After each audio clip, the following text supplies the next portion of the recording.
이번에는 사립유치원 회계 주요 개념에 대해서 말씀을 드릴 텐데요. 여러분들이 회계 주요 개념을 알고 에듀파인을 사용하는 것과 그리고 회계 개념을 모르고 에듀파인을 사용하는 데는 큰 차이가 있을 수 있습니다. 그래서 사립유치원 회계 주요 개념에 대해서 설명을 드릴 텐데요.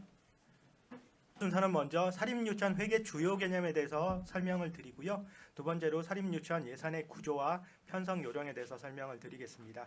그리고 세 번째, 네 번째, 다섯 번째로 수입과 지출, 결산의 주요 내용과 업무 흐름에 대해서 설명을 드리겠습니다. 첫 번째 시간은 사립유치원 회계의 주요 개념인데요. 먼저 사립유치원의 법적 지위입니다. 여러분은 사립유치원이 학교에 해당된다고 생각하시나요? 학원에 해당된다고 생각하시나요? 학교이죠. 네, 사립유치원은 학교입니다. 학원의 설립, 운영 및 과외교수에 관한 법률이라고 있는데요. 거기에서 학원은 학생들에게 지식, 기술을 가르치는 걸 학원이라고 합니다. 그리고 영유아 보육법에 따라서 영유아를 보육하는 기관을 어린이집이라고 하죠. 그런데 우리 유치원은 어떤가요? 유아교육법에 따라서 설립이 되고 국가교육과정에 따라서 학생들을 교육하는 교육기관입니다. 그래서 사립유치원은 사립학교에 해당이 되고요.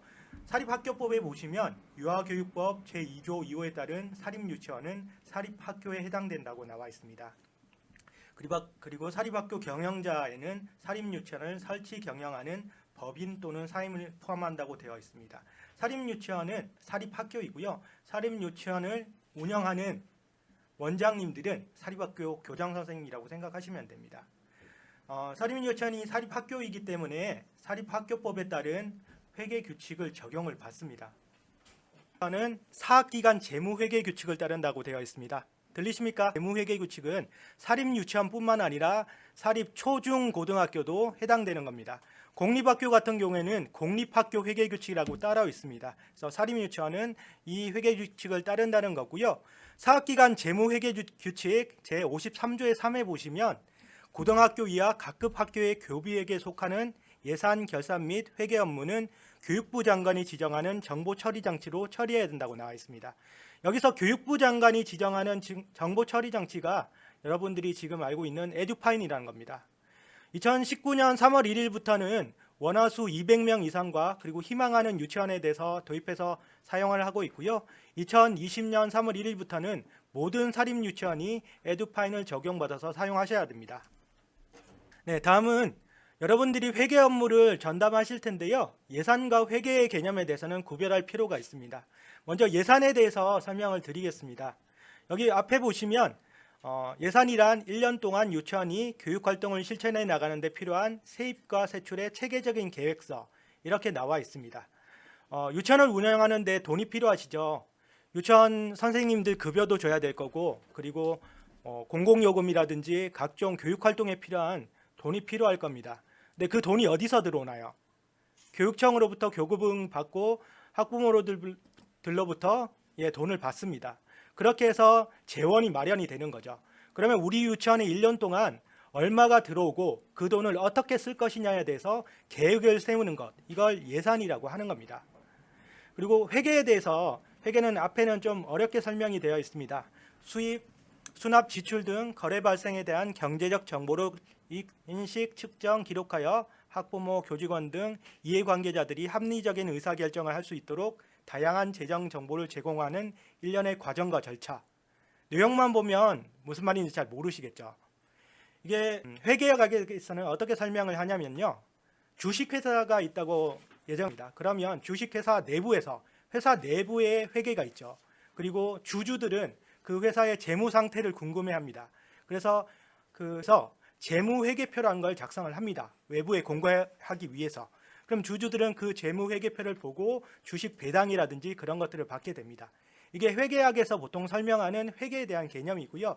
우리 유치원에서는 주주도 없고요. 학부모들만 있습니다. 그렇다면 여기에서 유치원에서 회계의 개념은 유치원에서 실제 돈이 들어오고 얼마가 들어왔고 그리고 얼마가 지출을 됐느냐 이거를 세물에서 작성을 해 놓는 거예요. 일 단위, 월 단위, 그리고 연 단위로 이걸 회계라고 이해하시면 됩니다. 예산과 회계의 차이에 대해서 설명을 드릴 텐데요.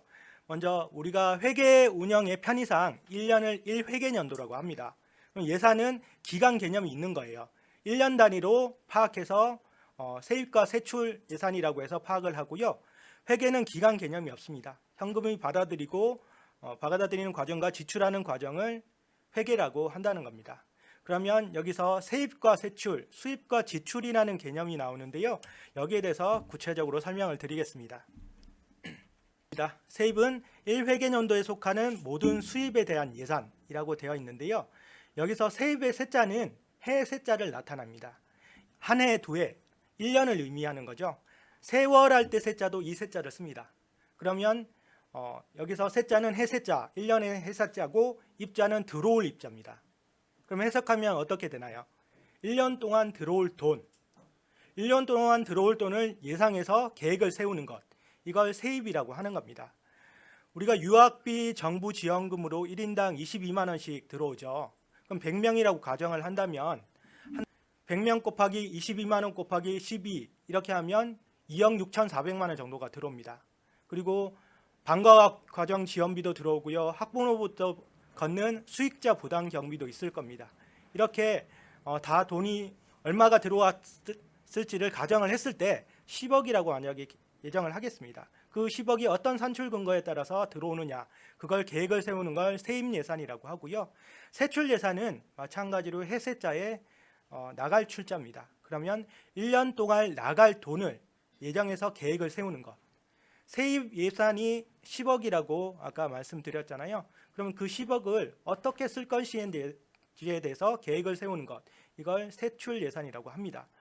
선생님들 인건비, 공공요금, 그리고 각종 교육활동을 필요한 경비들이 있을 겁니다. 그걸 어떻게 쓸 것인지에 대해서 계획을 세우는 걸 세출 예산이라고 한다는 거죠.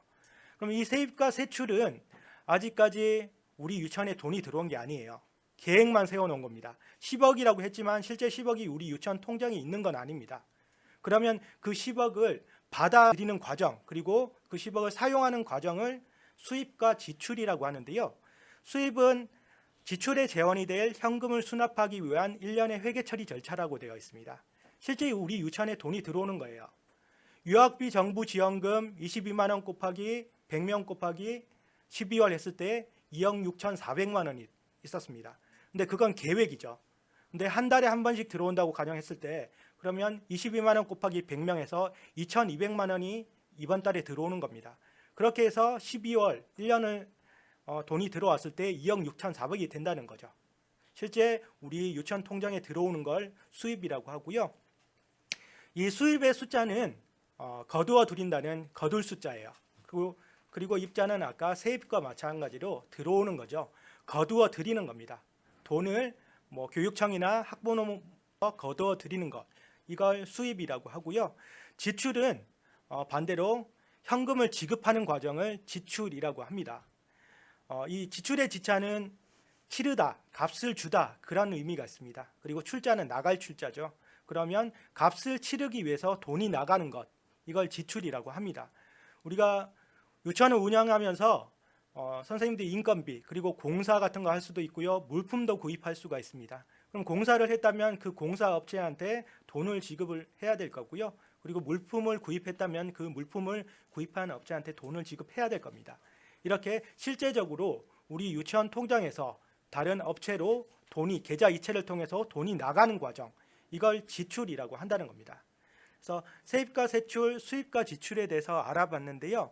세입과 세출은 아까도 말씀드렸다시피 예산의 개념이라고 했습니다. 그래서 예산은 아직까지 계획만 세워놓은 거죠. 실제 우리 유치원에 그런 돈이 있는 건 아니기 때문에 이건 미래의 개념이라고 보시면 됩니다. 앞으로 일어날 일에 대해서 계획을 세우는 것. 그리고 수입과 지출은 실제적으로 우리 유치원에서 유치원 통장에 돈이 들어오고 나가는 과정이기 때문에 이거는 집행의 과정이고요. 현재의 개념이라고 이해하시면 되겠습니다. 그리고 이 세입과 세출, 수입과 지출은 별개로 구분되는 개념이 아니고요. 상호 연관이 되어 있습니다. 수익금이 얼마인지를 예상을 해서 세입 예산이란 걸 세우고요. 세입 예산이 얼마인지가 편성이 되면 거기에 따른 계획으로 세출 예산이란 걸 세웁니다. 그리고 세출 예산에 따라서 실제적으로 집행을 하는 과정, 이걸 지출이라고 한다는 거죠. 이렇게 연관이 되어 있다는 거 이해하시면 되겠고요. 마지막 개념인 결산입니다. 결산은 많이 들어보셨죠? 보통 연말연산 이렇게 많이 표현을 하잖아요. 총 정리를 하는 거예요. 1년 동안 우리 유치원에 들어온 돈과 나간 돈이 얼마인지를 마지막에 계산을 해보는 것, 이걸 결산이라고 하는 겁니다. 그래서 기본 개념에 대해서 설명을 드렸고요. 다음은 회계 운영의 일반 원칙에 대해서 설명을 드리겠습니다. 일반 원칙은 지금 앞에 나와 있는 이 원칙들이 있는데요. 제목만 보셔도 다 이해가 되실 거예요. 첫 번째, 건전재정 운영의 원칙입니다. 이건 어떤 의미일까요? 재정 운영을 건전하게 하라는 거죠. 방만하게 하지 않고 건전하게 하라는 원칙입니다. 그리고 수입의 직접 사용 금지의 원칙. 유치원에 들어오는 모든 수입은 각각 세입 세출 예산에 편입해야 되고 이를 직접 사용하지 못한다는 겁니다. 돈이 들어왔는데 예산에 편성하지 않고 직접 지급을 한다거나 하지 못한다는 겁니다. 그리고 예산 총계주의 원칙인데요. 총계라는 의미가 전체적인 합계라는 의미죠. 한 회계년도의 모든 수입은 세입으로, 모든 지출은 세출로 해서 모두 예산에 편성해야 된다는 원칙입니다. 그러니까 수입의 직접 사용 금지의 원칙과 비슷한 맥락이라고 이해하시면 되겠고요. 여기 예외가 있는데요. 세입 세출의 현금이라는 게 있습니다. 모든 수입은 세입으로, 모든 지출은 세출로 편성하라고 했는데 이 세입 세출의 현금이란 건 뭐냐면 유치원에서 보관하는 그런 금액들이 있을 겁니다. 각종 보관금이라든지 보증금, 그리고 인건비를 지급한다면 인건비에 대해서 본인 부담 세금이 있죠. 그런 부분만 보관을 하는데요. 이런 부분에 대해서는 예산에 편성하지 않고 세입 예산과 세출 예산과 별개로 현금으로 관리할 수가 있습니다. 그게 세입 세출의 현금이라는 개념이라는 겁니다. 그리고 예산의 성립 전 집행 금지의 원칙인데요. 우리가 예산이 편성이 되고 확정이 되면 이걸 성립되었다고 표현을 합니다. 그 성립된 예산에 대해서는 추가 경정 예산이라는 게 있는데요. 제 뒤에서 자세하게 설명을 드리겠습니다. 본 예산에 대해서 금액을 추가하고 고친다는 의미인데 그 추가 경정 예산을 통해서만 고칠 수가 있어요. 그런데 그 추가 경정 예산 없이 집행하지 못한다는 거고요. 그리고 그런 원칙입니다. 그리고 거기에 예외가 성립 전 예산이라는 개념은 있는데요. 이거는 뒤에서 구체적으로 설명을 드리겠습니다. 그리고 목적의 사용 금지의 원칙입니다. 예산은 목적을 위해서만 사용을 해야 되고 예산의 초과 지출과 예산의 지출을 금지한다는 겁니다. 우리가 편성할 때 사무용품비로 편성했다면 사무용품비를 사용해야 되겠고 인건비로 편성을 했다면 인건비로 사용해야 된다는 원칙인 겁니다. 그리고 공개상의 원칙은 예산을 공개해야 된다는 원칙인 거죠. 예산이 편성되면 유치원 홈페이지라든지 그리고 유치원 알림이 사이트를 통해서 결산서를 공개하도록 되어 있습니다. 공개상의 원칙은 그거고요. 그리고 여기에는 나와 있지 않지만 회계년도 독립의 원칙이라는 게 있습니다. 우리가 예산 집행의 편의상 1년을 1회계년도라고 말씀을 드렸잖아요. 그럼 2019학년도 회계가 있고 2020학년도 회계가 있을 겁니다. 그럼 2019학년도 회계에 편성된 예산은 2019학년도에만 사용을 해야 되고 2020학년도에 사용하지 못한다는 원칙인 겁니다. 여기에 대해서도 예외가 있는데요. 그것도 뒤에 자세하게 설명을 드리겠습니다. 회계년도와 출납 폐쇄 기한에 대해서 설명을 드릴 건데요. 자, 보통 정부 회계와 그리고 지방자치단체 회계 그리고 기업 회계는 언제부터 시작을 하나요? 1월 1일부터 시작을 합니다. 우리 연도가 1월 1일부터 시작을 하기 때문에 보통의 회계는 1월 1일부터 시작해서 12월 31일 날 끝납니다. 그런데 유치원과 초중고등학교에 대해서는 회계연도가 다릅니다. 3월 1일부터 시작해서 다음에 2월 말일까지로 회계연도를 잡는데요. 이건 왜 그럴까요? 우리가 학년도 개념이라는 게 있죠. 유치원과 학교는 학년도 개념이라는 게 있습니다. 그래서 학년도와 맞추기 위해서 유치원, 초중고등학교 회계는 보통 학교 회계라고 하는데요. 그 학교 회계의 회계연도는 3월 1일부터 시작해서 다음해 2월 말일까지로 정해져 있는 겁니다. 2월 말일 날 회계연도가 종료가 되는데 이때까지 징수 결정과 지출 품위 그리고 지출 원인 행위를 할 수 있다고 되어 있습니다. 여기서 징수 결정이라면 뭐냐면요. 돈을 받기 위한 의사 결정을 표시를 하는 것. 이걸 징수 결정이라고 합니다. 이 개념에 대해서도 뒤에 자세하게 수입과 지출 편에서 설명을 드리도록 하겠습니다. 그리고 지출 품위와 지출 원인 행위라는 건 뭐냐면 우리가 공사라든지 물품을 구입을 해서 돈을 위한 준비 과정, 이런 것들을 지출 품위와 지출 원인 행위라고 이해하시면 되겠습니다. 이렇게 2월 말일까지 할 수가 있고요. 출납 폐쇄 기한이라는 개념이 나오는데요. 2월 말일 날 회계연도가 종료가 되면 사실상 2월 말일까지는 모든 게 끝나야 됩니다. 근데 2월 말은 회계연도 말 되면 굉장히 바쁜 시기이기 때문에 정리할 시간이 부족할 수가 있습니다. 그래서 3월 20일까지 20일이라는 기간 동안 정리할 시간을 주는 거예요. 2월 말일까지 돈을 받기 위한 의사결정을 했고 그 돈을 주기 위한 준비 과정이 있었습니다. 그거를 20일 동안 할 수 있다는 거죠. 돈을 받기 위한 준비 과정이 있었다면 실제 학부모나 교육청으로부터 돈을 받는 거예요. 그리고 돈을 주기 위한 준비 과정이 있었다면 3월 20일까지는 실제 업체한테 돈을 지급하는 것, 이걸 출납 폐쇄 기한 내에 할 수가 있다는 겁니다. 그래서 회계연도에 속한 모든 수입 및 지출의 금전 출납 업무를 종료하는 시기. 그래서 19학년도라고 가정을 했을 때 2020년 3월 20일 날 2019학년도 회계가 종료가 되는 겁니다. 폐쇄가 되는 거예요. 그 이후에는 모든 수입이라든지 지출 업무를 할 수가 없는 겁니다. 20일이라는 개념은요, 보통 민원 처리 기한이라든지 그런 것들을 보면 말일이 토요일이나 공휴일이면 이 길로 한다라고 되어 있습니다. 그런데 이 개념은 그런 개념이 포함되어 있지 않습니다. 3월 20일 날 딱 끝나는 거예요. 3월 20일이 토요일이나 일요일이라고 할지라도 3월 20일 날 끝내야 되는 겁니다. 월요일로 넘어가지 않습니다. 이거 이해하시면 되겠고요. 기간에는 3월 1일부터 3월 22일 기간에는 두 회계가 운영이 되는 거예요. 2019학년도 회계가 운영이 되고요. 2020학년도 회계도 운영이 됩니다. 그러면 잘 구분해서 사용을 하셔야 되겠죠. 그거 이해하시면 되겠고요.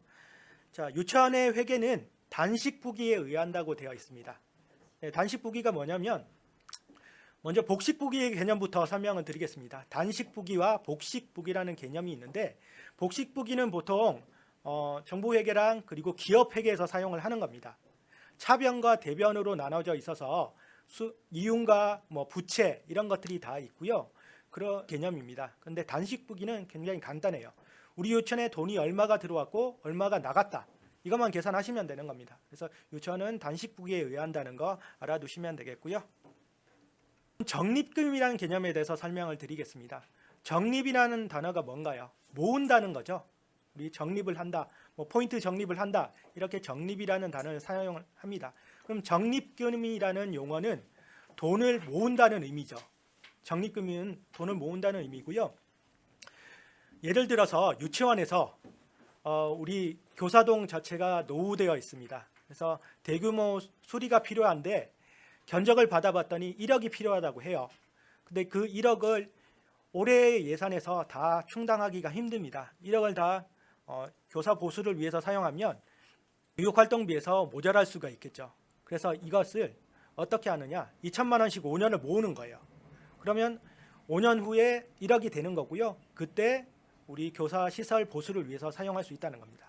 또 통학 차량을 구입을 해야 됩니다. 통학 차량이 중형 버스가 만약에 5천만 원이라고 가정을 했을 때 그 5천만 원을 올해 회계에서 다 충당하기가 힘듭니다.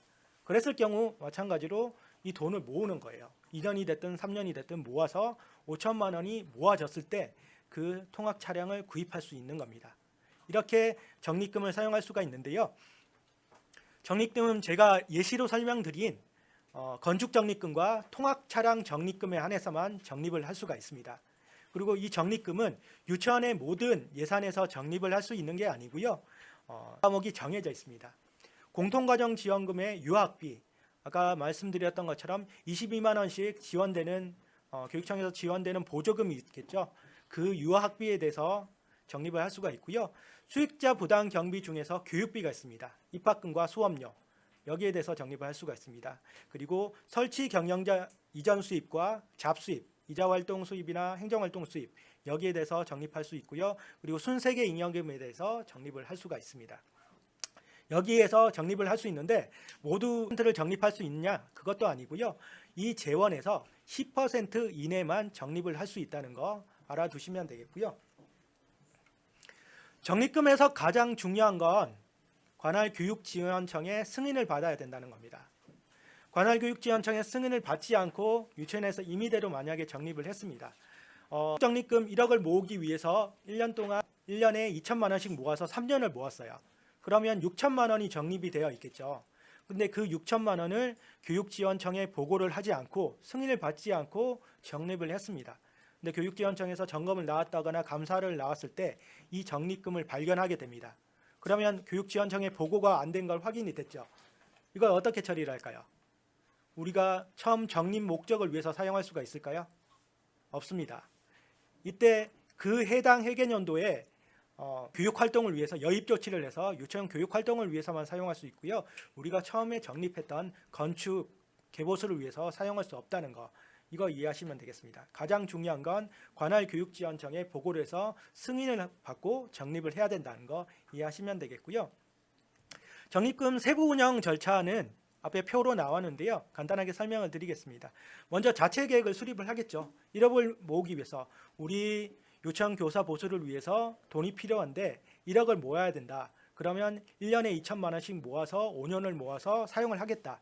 이렇게 계획을 세웁니다. 그 계획을 관할교육지원청에 보고를 하게 되겠죠.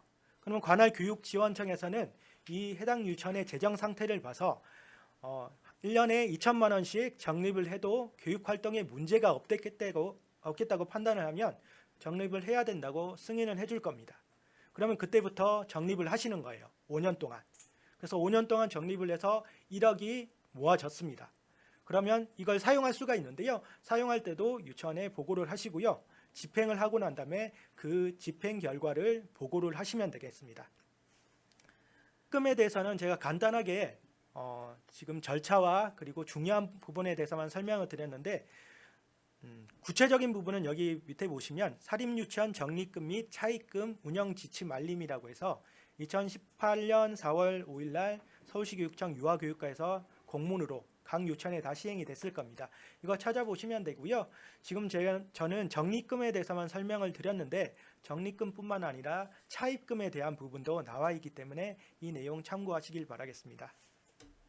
지금까지 개념들에 대해서 설명을 드렸는데 그렇다면 1년 동안 우리 유치원 회계가 어떤 흐름을 통해서 흘러가는지에 대해서 큰 틀에서 먼저 설명을 드리고요. 구체적으로 세부적으로 설명드리도록 하겠습니다.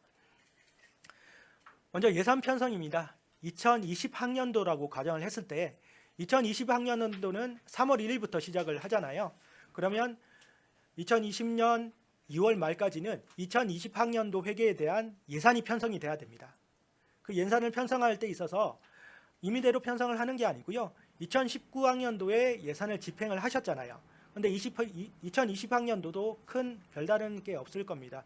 교사들이 그대로고 그리고 특별한 사업이 추가되지 않다면 전년도 예산을 기준으로 해서 조금 변경을 해서 현실성 있고 구체적으로 편성을 하시면 된다는 겁니다. 그리고 예산을 편성하고 난 다음에는 유치원 운영위원회의 자문을 반드시 거쳐서 확정을 해야 되고요. 예산이 확정이 되고 난 다음에는 관할교육지원청에 보고를 하시고 그리고 유치원 홈페이지와 유치원 알림이 사이트를 통해서 공개를 하시면 되겠습니다. 이렇게 본 예산이 편성이 됐습니다. 그걸 가지고 3월 1일부터 예산 집행을 하게 되는데요. 여기서 수입과 지출의 개념에 대해서는 제가 아까 설명을 드렸고 수입에서 징수행위와 수납행위라는 개념이 나오게 됩니다. 여기에 대해서도 수입편에서 자세하게 설명을 드릴 텐데요. 징수와 수납 둘 다 돈을 받아들이는 거죠. 돈을 걷는 겁니다. 근데 우리가 회계 개념에서 징수행위와 수납행위는 좀 구분되는 개념으로 이해하시면 되겠습니다. 징수행위는 돈을 받기 위한 준비 과정, 그리고 수납행위는 실제 우리 유치원 통장에 돈이 들어오는 과정, 이렇게 이해하시면 되겠고요. 구체적으로 뒤에 자세하게 설명을 드리겠습니다. 그리고 지출은 개념에 대해서는 설명을 드렸고 지출의 방법은 계좌 입체와 그리고 신용카드 사용이 원칙이란 거 알아두시면 되겠고요. 그리고 수입원과 지출원이라는 개념이 나오는데요. 이 수입원과 지출원은 수입을 할 수 있는 권한을 가진 사람, 지출을 할 수 있는 권한을 가진 사람을 나타냅니다. 유치원장이 임명을 하고요. 동일인도 가능합니다. 유치원에 행정직원이 있다면 유치원장이 그 행정직원에게 수입원과 지출원의 권한을 부여를 하게 되겠죠. 그래서 그런 개념이라는 거 알아두시고 이 수입원과 지출원에 대해서는 지금 에듀파인을 사용하고 있지 않은 유치원에 대해서는 내년부터 사용하실 거잖아요. 관할교육지원청에서 인증서를 부여를 할 때 원장님 인증서와 그리고 행정직원용 인증서를 부여를 할 겁니다. 그때 행정직원용 인증서에 수입원과 지출원 그 권한이 부여가 될 거고요. 혹시 부여가 되어 있지 않다면 원장님이 임명을 하고 관할교육지원청에 요청을 하시면 그분을 수입원과 지출원은 권한을 부여해 드린다는 거 이해하시면 되겠습니다. 그리고 장부 및 서류 정리에 대한 부분인데요. 사실 예전에는 에듀파인을 사용하지 않았을 때는 여러분들이 수기로 장부를 관리를 하셨을 거예요.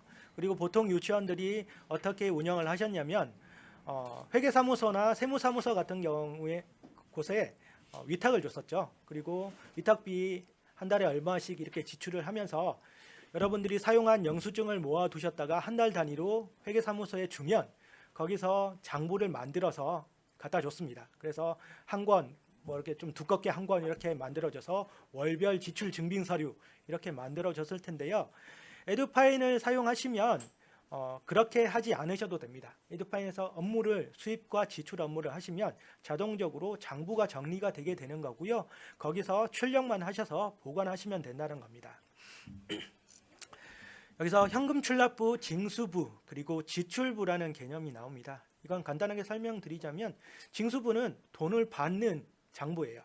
우리가 돈을 받기 위한 결정을 했다면 그게 몇 월 며칠 날 누구한테 얼마를 받기 위해서 결정을 했다. 그게 나오고요. 실제 우리 유치원 통장에 돈이 들어왔다면 우리 유치원 통장에 몇 월 며칠 날 돈이 들어왔다. 여기에 대해서 나온 걸 징수부라고 합니다. 그리고 지출부는 뭐냐? 돈이 나간 거에 대한 거겠죠. 우리가 지출 원인행위, 계약을 한 날짜, 그리고 실제적으로 우리 유치원 통장에서 돈이 빠진 날짜, 이게 나오는 게 지출부입니다. 그러면 징수부, 지출부 이렇게 돈이 들어오고 돈이 나가는 거에 대한 장부가 있다면 그걸 합쳐놓은 개념이 현금 출납부라는 개념입니다.